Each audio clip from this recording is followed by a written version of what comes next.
This video is going to be targeted for an audience which will be a little senior than the last video. So the last video was mainly about resume writing tips, and especially it was targeted for freshers and young individuals, or those who are pursuing entry-level jobs.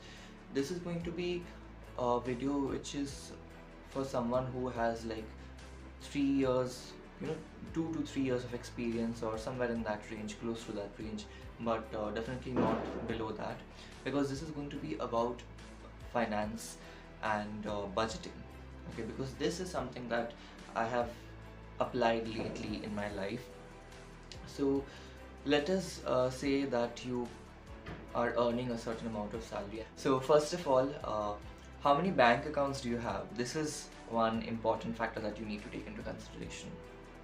I will suggest that and definitely the tips that I'm going to give in this video, you will need the bare minimum of 2 bank accounts. Okay, and why do you need 2 bank accounts? Here I'm going to explain why. So suppose you have 2 bank accounts, one is your salary account and one is your personal account. Then maybe you can consider creating another bank account if you don't have already. Now my point is, you are getting your salary in your salary account. You have to start uh, thinking about how much you want to spend and how much you want to save.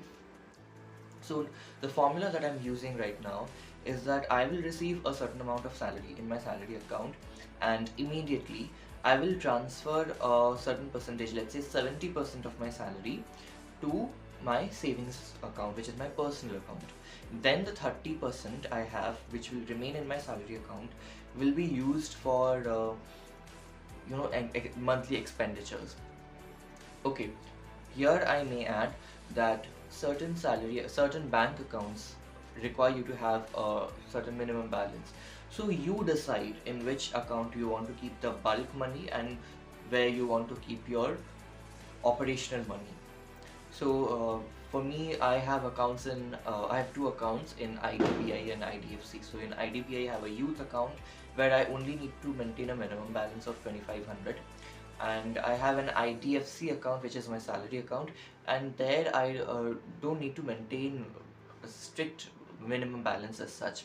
This is aside from the fact that IDFC Bank is, first of all, I'm not endorsing any bank here. I'm just discussing based on my personal experiences.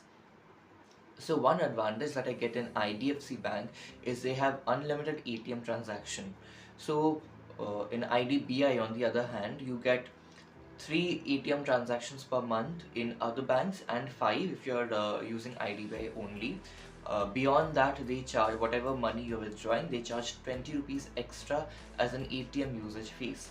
So that is an advantage which I get in ID, and this is something that happens in most banks, apart from the new ones such as IDFC is there, and a lot of other new banks that have opened up. I think Jupiter also.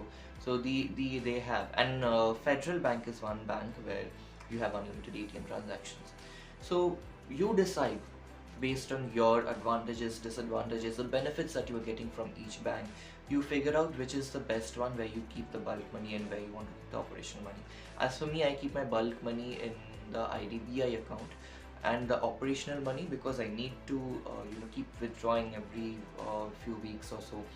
So I need the operational money in my IDFC Bank account.